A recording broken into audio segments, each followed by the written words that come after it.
우리 오늘 예수님의 중보기도 세 번째 시간인데 두 번째 시간까지 하고 두 주를 우리가 모이지 못했습니다. 지방회 그리고 척사대회.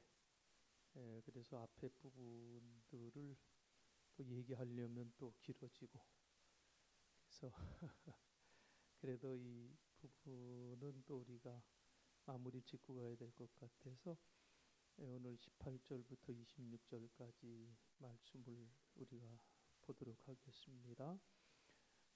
전에 한번 제가 이 그림을 소개한 적이 있는데, 알프레드 디너라고 하신 라는 분이 그린 기도하는 손 기억이 나시나요 혹시?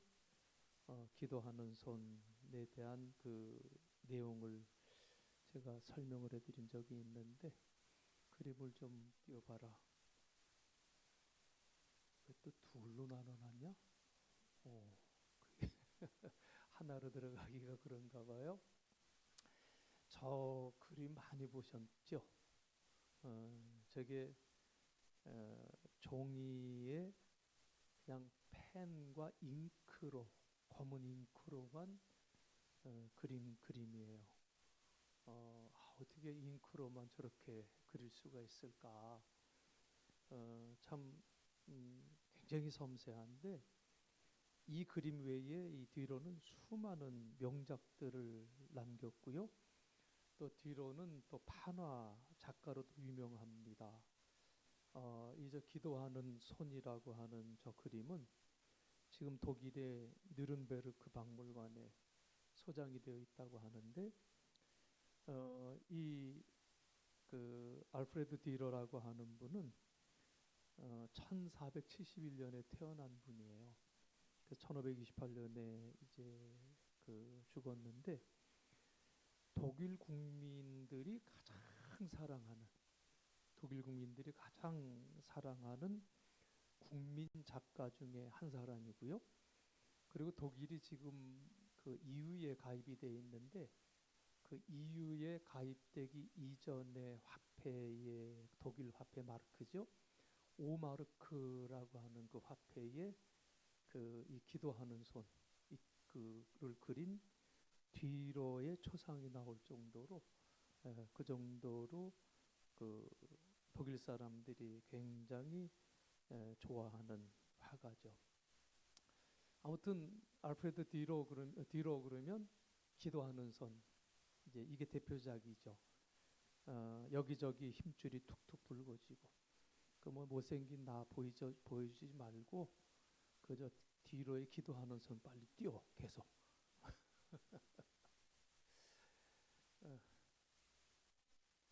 말을 안 듣네. 그래. 그냥 저 손만 봐도 참 은혜가 많이 돼요. 은혜가 많이 되는데,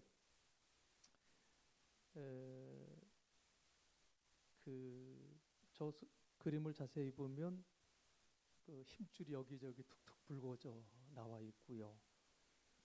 손마디도 굳은 살로 이렇게 막 이제 박혀 있고,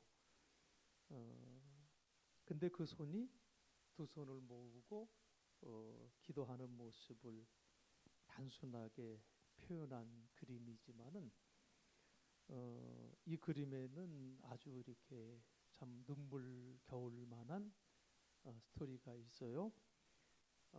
이 디러에게는 같이 화가가 되기를 꿈꿨던 프란체라고 하는 아주 절친한 고향 친구가 있었는데, 이 두 사람이 너무 가난해서요.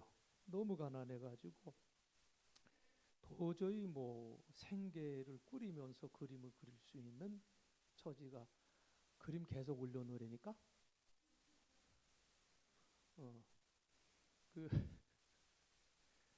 아니 오늘은 저게 포인트라니까 왜 자꾸 나를 비춰?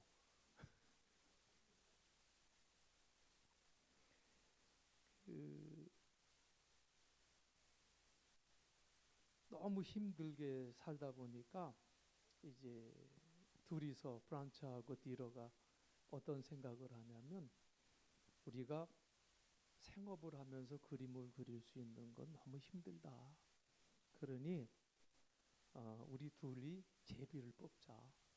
제비를 뽑아서 한 사람은 돈을 벌어서 그림 그릴 수 있도록 도와주고, 그리고 제비 먼저 뽑은 친구가 나중에 잘 돼서 자기를 또 그림 그릴 수 있게 서로 도와주는 게 그게 맞지.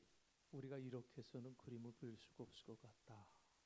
그래서 제비를 뽑았는데 그게 프란츠가 결국 일을 하게 되고 디러가 이제 미술 이제 공부를 할 수 있도록 이렇게 정해졌어요. 그래서 디러는 유명한 화가 밑에서 공부했고 그동안 프란츠는 열심히 일을 해서 돈을 벌었고요. 그 결과 디러는 학교를 졸업해서 유명한 화가가 되었고 그림이 팔려 나가면서 이제 돈을 벌기 시작을 합니다. 이제 약속대로 역할을 바꾸어서 디러가 이제 프란츠를 미술학교로 이제 보내야 되겠다. 그리고 만났는데 이 프란츠가 너무 오랫동안 험한 육체 노동을 했기 때문에 손이 다 굳어진 거예요. 그래서 더 이상 이제 그림을 그릴 수가 없는 그러한 상태가 됐어요. 그러던 어느 날 이제 디러가 프란츠를 이제 그 찾아갔는데 우연히 친구가 무릎을 꿇고 두 손을 모아 기도를 드리는 모습을 이제 디러가 뒤에서 본 거예요. 그게 저 손이에요. 이제 그 손인데 그때 이제 디러를 위해서 프란츠가 간절하게 기도하고 있는 모습이었죠. 주님, 저의 손은 이미 굳어서 그림을 그릴 수 없게 되었습니다. 제가 할 몫을 디러가 할 수 있도록 도와주세요. 주님의 영광을 위해 아름다운 그림을 그릴 수 있도록 디러를 축복해 주세요. 라고 프란츠가 기도하는 그 모습을 디러가 뒤에서 본 거예요. 그러니 얼마나 그 감정이 북받치겠어요. 그래서 그 감정을 억누르면서 친구의 기도하는 손을 스케치하게 됐는데 이렇게 해서 탄생한 것이 디러의 그 유명한 기도하는 손, 저 그림이에요. 참 아름다운 손이죠. 디러가 저 그림을 그리고 난 다음에 어떤 말을 했냐면 이런 얘기를 했어요. 기도하는 손이 가장 깨끗한 손이요. 가장 위대한 손이다. 그리고 기도하는 자리가 가장 큰 자리요. 가장 높은 자리다. 이렇게 친구에게 감명을 받고 깨달음을 그렇게 말을 했다고 해요. 여러분도 그렇게 믿으시나요? 기도하는 손이 가장 깨끗한 손이고 가장 위대한 손이다. 아멘이신가요? 여러분 기도하는 자리가 가장 큰 자리고 가장 높은 자리임을 믿습니까?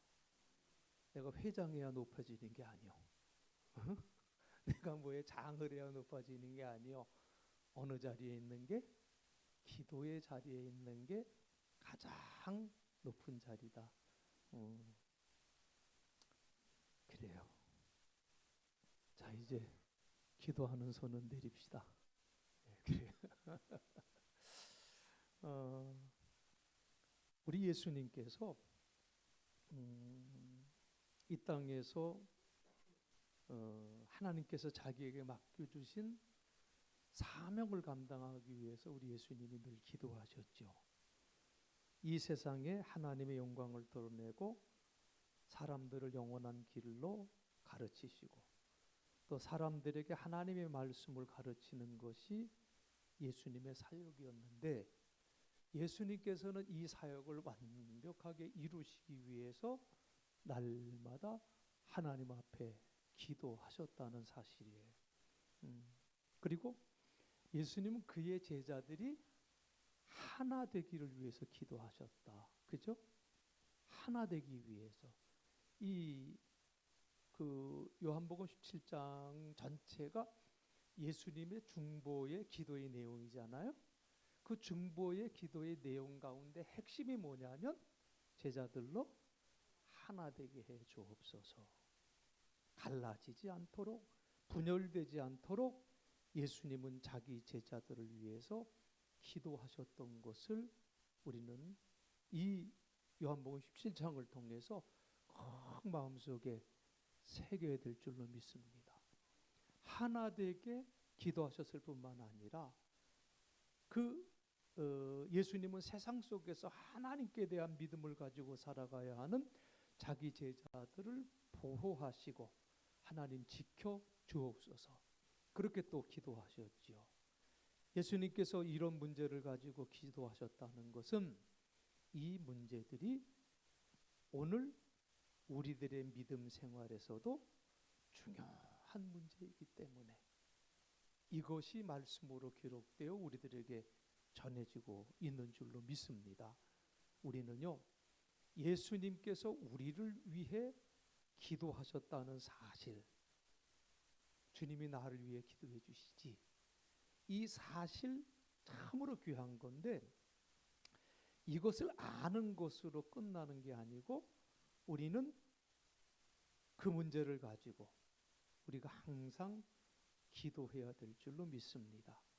기도하는 자리가 가장 위대한 자리고 기도하는 손이 가장 위대한 손이다. 이 사실을 잊지 말기를 주님의 이름으로 간절히 축원드리겠습니다. 자, 오늘 설교는 예수님의 중보 기도의 마지막 시간인데 우리 예수님은 이제 오늘 본문에서 어떤 문제를 가지고 우리를 위해서 기도하셨느냐? 첫째로 예수님은 아버지께서 저를 세상에 보내신 것 같이 저도 그들을 세상에 보냈습니다. 라는 기도예요. 예수님은 오늘 본문 18절 20절에서 저는 이 사람들을 위해서만 기도하는 것이 아니라 이 사람들이 전하는 말을 듣고 저를 믿는 사람들을 위해서도 기도합니다. 라고 기도를 하고 있는 거예요. 예수님의 이 기도를 간단하게 요약하면 세상 속에 살아가는 그의 제자들을 위해서 기도하신 거예요.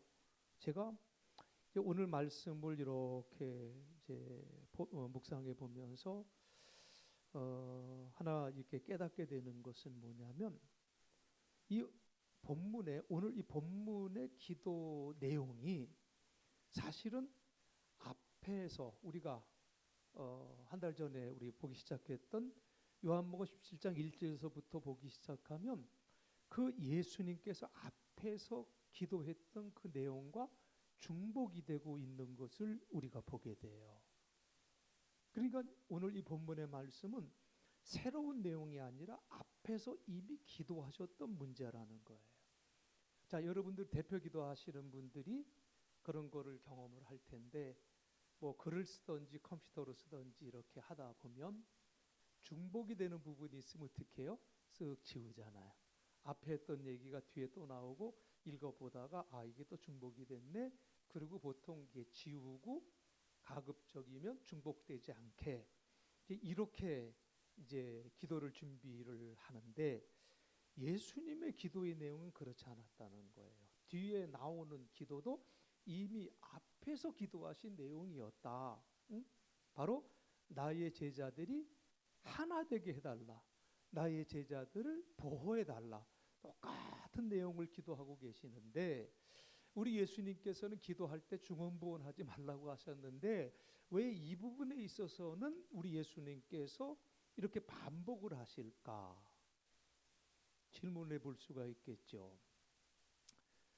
우리 예수님이 기도 가운데 반복하시며 기도했던 것은 세상 속에서 살아가야 하는 그리스도의 제자들에게 있어서 이 문제는 그만큼 중요한 문제이기 때문에 기도하시고 또 기도하신 것이 아닌가 이렇게 생각이 되는데 그만큼 제자들로 하여금 어떻게 해달라고요? 어떻게 해달라고? 하나 되게 해달라고. 그렇죠? 그것은 오늘 저와 여러분들을 향해서도 우리 주님께서 똑같이 중보하며 기도해 주시는 내용이에요.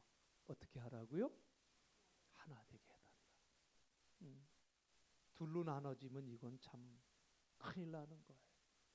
그래서 우리나라가 지금 큰일 난 거예요. 우리나라가 이제 좌우를 넘었어. 참 우리나라는 대단한 나라야. 좌우 이념을 넘어서 이제 체제 이념으로 가고 있어요. 참 빨리 하나가 돼야 되는데, 하나가 돼야 되는데, 이 하나 되게 해달라고 하는 이 기도, 정말 우리가 살아가면서도 너무나도 중요한 문제이기 때문에 예수님께서 이렇게 기도하신 줄로 믿습니다. 그리고 여러분, 이 기도와 더불어서 우리가 꼭 기억해야 될 것은 내 삶의 무대가 어디예요? 내 삶의 무대가. 내 삶의 무대는 교회가 아니에요. 여러분, 교회는 예배하는 곳이에요. 하나님이 예배하는 곳. 내 삶의 무대는 이 세상이라는 사실이에요. 그래서 우리 주님 제자들을 위해서 기도하실 때 어떻게 하나 되게 해달라. 기도하시면서 그 제자들을 어디로 보내요? 세상으로 보내시잖아요. 응? 아버지께서 저를 세상에 보내신 것 같이 저도 그들을 세상에 보냈습니다. 그죠? 그렇다면 제자들은 이 세상에서 그리스도의 어떤 방식으로 어떤 모습으로 살아가야 되느냐. 하나님께서 예수님을 이 세상에 보내신 것처럼 주님께서 우리를 이 세상으로 보냈잖아요. 그러면 우리가 어떻게 살아야 될 것인가? 그림이 보이시죠? 그러신가요? 중요한 것은 우리가 이 세상에서 어떤 방식을 갖고 살아가느냐. 어떤 방식을 갖고 살아가야 되나요? 여러분 어떤 모습으로 살아가길 원하시나요? 우리가 꼭 기억해야 될 것이 있습니다. 우리는 이 땅에 왜 왔어요? 주님 주신 사명이 있어요. 아멘. 제가 지난번에 전에 우스갯소리로 그런 얘기했죠. 오래 살고 싶으신가요? 그랬더니 다 장수하길 원한대요. 그랬죠? 장수하려면 뭘 가지라고 그랬어요? 사명을 가지세요. 할 일이 있는 한 하나님께서 아직 안 데려가셔. 응? 여러분, 우리가 이 땅에 어떤 방식을 가지고 살아가야 되느냐? 삶의 그 미션, 사명을 가진 사람으로 살아가야 되지 않느냐. 이것이 그리스도의 제자들의 삶의 방식이에요. 사명을 갖고 그들은 파송된 사람들이에요. 삶의 미션을, 삶의 사명을 가지고 있다는 것은 다른 말로 표현하면 내가 살아가면서 꼭 해야 할 일이 있다는 거죠. 이 사명을 잊어버리고 살아가는 사람들은 그리스도의 제자가 될 수가 없다는 거예요. 그런데 많은 그리스도인들이 아유 사명은 무슨 내가 무슨 사명자? 이래 생각을 해요. 왜? 이 사명이라는 것을 되게 크게 생각하셔. 사명자 그러면 어느 정도 돼야 돼? 빨리 회개하고 다 던지고 신학교 가든지 아니면 다 포기하고 선교사로 가든지 막 이런 사람들만이 사명자로 생각하는 경우들이 많아요. 아니에요. 여러분 정말 우리는요 작은 일에서부터 사명감을 갖고 살아가야 된다. 이 세상은 나의 사명을 수행하는 무대다. 이거를 꼭 우리가 기억하고 살자는 거예요. 어떤 혼돈이 있다든지 갈등이 있을 때 가만히 생각하면서 내 삶의 목적이 뭐냐, 나에게 주어진 사명을 이 땅에서 실행하면서 사는 것이 하나님이 내게 생명 주신 목적 아니냐. 이걸 우리가 생각하자는 거예요. 응? 늘 말씀드리지만 우리의 그 삶의 어떤 신앙의 어떤 이 그래프가 그냥 한 번에 이렇게 쭉 올라가는 경우가 없어요. 점진적이라고 그러죠. 우리가 구원은 단번에 받는 거지만 우리가 이루어야 될 구원은 어떻게 받는 거라고 그래? 이룬다고 그랬어요? 점진적으로 이뤄가는 거잖아요. 굴곡이 있어요. 그래, 이렇게 살자. 그러다가 또 잃어버리고 살다가 다시 깨닫고 또 사명자로 살아가다. 그 다음에 또 힘을 잃어서 조금 이러다가, 그런데 이 굴곡진 삶을 우리가 분명히 살아가지만 그 그래프는 어떻게 올라가는 거예요? 위로. 그렇죠. 이렇게 되면 큰일 나는 거예요. 응? 이렇게 되면 큰일 나는 거예요. 오늘 19절에 그렇게 나와 있잖아요. 또 그들을 위하여 내가 나를 거룩하게 하오니 이는 그들로 진리로 거룩함을 얻게 하려 함이니이다. 응? 이 말씀이 현대어 성경에 이렇게 나와 있는데요. 내가 이들을 위하여 내 자신을 바치는 것은 이들도 진리를 위해 자신을 바칠 수 있도록 하려는 것입니다. 우리 주님이 그렇게 기도하셨다는 거예요. 응? 우리가 이 세상에서 우리 자신을 바쳐야 하는 진리는 다른 게 아니다. 그건 복음이다, 그 말씀이에요. 복음의 핵심이 뭐예요? 예수 그리스도의 삶과 죽음과 부활 아닙니까? 응? 우리가 그 복음을 듣고 변화되고 새 사람 되고 하나님의 자녀가 된 그 복음이 우리가 몸을 바쳐야 할 진리라고 하는. 응? 그리고 이것이 우리의 사명이다. 할렐루야. 아멘. 그게 우리의 사명이다. 꼭 믿으시길 바랍니다. 자, 두 번째로 우리 예수님은 자기 제자들이 하나 되도록 기도하셨는데 그 말씀이 21절로 23절까지 이렇게 나와 있어요. 아버지여, 아버지께서 내 안에 내가 아버지 안에 있는 것 같이 그들도 다 하나가 되어 우리 안에 있게 하사 세상으로 아버지께서 나를 보내신 것을 믿게 하옵소서. 내게 주신 영광을 내가 그들에게 주었사오니 이는 우리가 하나 된 것 같이 그들도 하나가 되게 하려 함이니이다.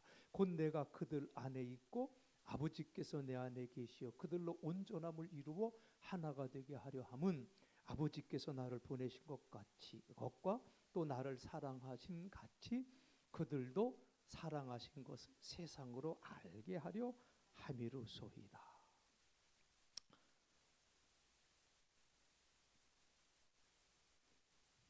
쉬운 성경으로 이 말씀을 다시 읽어드릴게요. 아버지, 아버지께서 제 안에 계시고 제가 아버지 안에 있는 것 같이 믿는 사람들이 다 하나가 되게 하여 주시고 그들도 우리 안에 있게 하셔서 아버지께서 저를 보내셨다는 것을 세상이 믿게 하여 주옵소서.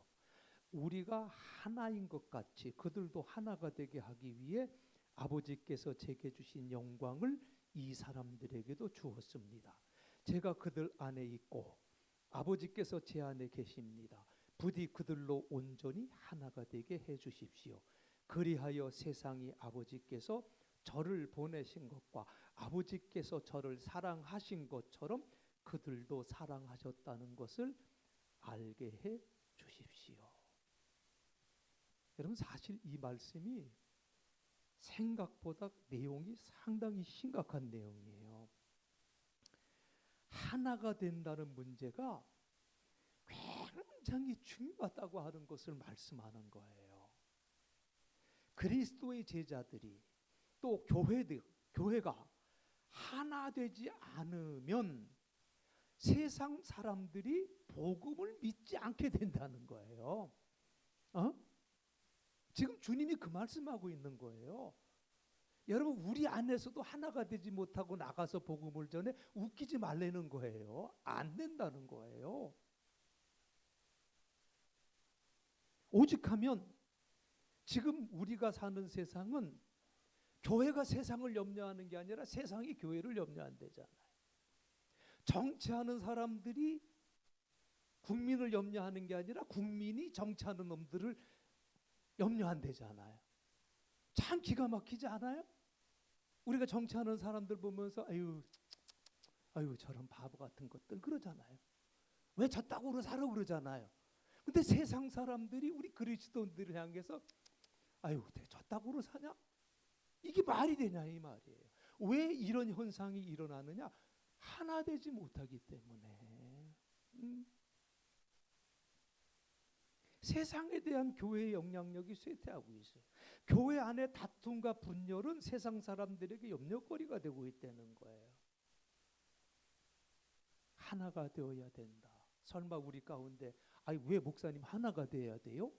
아니 뭐 하나가 되는 게 반드시 좋은 겁니까? 이렇게도 물어보실 분들이 계실 수도 있겠지만 우리 교인들은 아닌 줄로 믿습니다. 아멘이 반밖에 안 나온대요. 여러분 오늘 우리의 경험과 역사 그리고 우리가 겪고 있는 문화 속에서는 하나가 되기보다는 다양성을 인정하고 지향하고 있기 때문에 하나가 된다고 하는 그 문제에 대한 많은 질문들이 사실은 나와요. 많은 문제들 지적하면서 질문들을 할 수가 있어요. 그런데 우리들은 이런 질문이 있는 세상 속에 살아감에도 불구하고 우리가 붙들어야 될 것은 하나님의 말씀인데 성경은 단순하게 우리에게 이렇게 말합니다. 22절로 23절의 말씀을 제가 영어 성경 그대로 번역해 드릴게요. 당신이 주신 영광을 그들에게 주었으니 그들도 우리가 하나인 것처럼 하나가 될 수 있습니다. 나는 그들 안에 있고 당신은 내 안에 있습니다.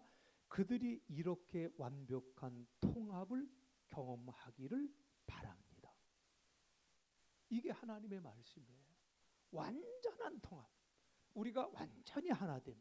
그래서 사도 바울이 에베소서 4장 4절로 6절에서 그리스도인들의 하나됨이 뭐냐? 이것을 이렇게 말씀해 주고 있어요. 자, 같이 한번 읽어볼까요? 에베소서 4장 4절로 6절.